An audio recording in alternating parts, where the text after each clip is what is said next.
नगरपालिका अध्यक्ष से बाहर का रास्ता दिखाया है। जानकारी ये मिली है कि इस आशय का शासनादेश भी जारी हो चुका है। मेरी समझ में ये बात नहीं आ रही कि आखिर उत्तराखंड सरकार को हो क्या गया है, और ये भी बात समझ नहीं आ रही है कि इन सब के बावजूद, सरकार के इस तरह के तमाम कृत्यों के बावजूद, आखिर पार्टीगत भावनाओं में गुथ कर लोग चुप क्यों हैं। आखिर गुलामी कब तक लोग सहन करने को तैयार हैं। स्वाभाविक है कि जो पालिका अध्यक्ष और मेयर चुने जाते हैं और जनता का उन पर पूरा ये दारोमदार होता है, जनता का उन पर ये अपेक्षा होती है कि वो उनके विश्वास पर खरा उतरें, और अब उनके संबंधित नगर पालिकाओं में, संबंधित जो नगर निगम है या नगर पंचायत हैं, उनमें निविदाओं से संबंधित समितियों में अधिकारियों को बैठाया जाएगा। तो फिर प्रशासक ही ठीक थे ना, प्रशासक थे तो फिर अधिकारी प्रशासक हो जाते, फिर चुनाव कराने की आवश्यकता क्या थी। पता नहीं सरकार क्यों नए नए तरीके लाकर इस प्रकार से जो लोकतांत्रिक रूप से चुने गए लोग अपने पदों पर बैठे हैं, सरकार पता नहीं क्यों उनको छेड़ना चाहती है।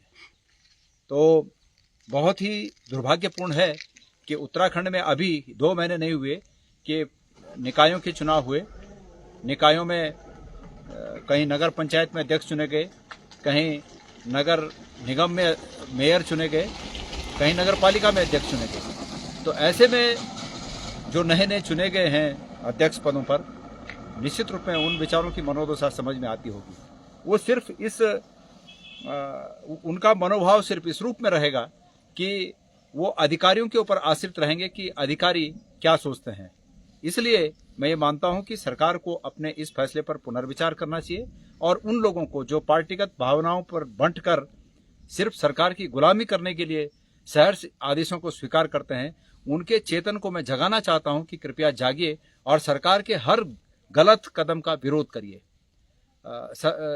ये माना जा रहा है कि सरकार ने ये भी इसलिए किया है कि निकायों में या निगमों में या नगर पंचायतों में सरकार जो ठेके हैं वो अपने चहेते लोगों को दिलाना चाहती है, और बहुत से आधे से अधिक जगहों पर सरकार के विपक्ष के लोग चुनाव जीते हैं।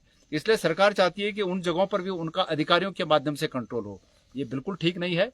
इस लोकतांत्रिक व्यवस्था में सबको अपना अधिकार रहता है कि वो अपने अधिकार क्षेत्र में किस प्रकार से काम करना चाहता है।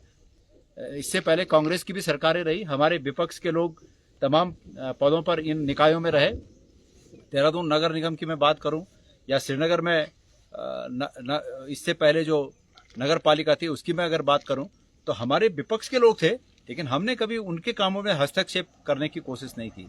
इसलिए मैं आह्वान करना चाहता हूं तमाम नगर निगम के मेयरों का, नगर पंचायतों के अध्यक्षगणों का और नगर पालिका के सम्मानित अध्यक्षगणों का मैं आह्वान करना चाहता हूं उनका कि सरकार के इस कदम का पुरजोर विरोध करें। यहाँ की जनता का आह्वान करना चाहता हूं कि सरकार के इस अलोकतांत्रिक फैसले का जमकर विरोध करें, क्योंकि आपके द्वारा चुने गए अध्यक्ष या मेयर जब उनको कोई अधिकार ही नहीं होगा तो आप उनसे विकास की उम्मीद कैसे कर सकते हैं, वो आपके विश्वास पर और आपकी अपेक्षा पर कैसे खरे उतर सकते हैं। तो ये वक्त है कि सरकार के हर गलत निर्णय का जमकर विरोध किया जाए। धन्यवाद।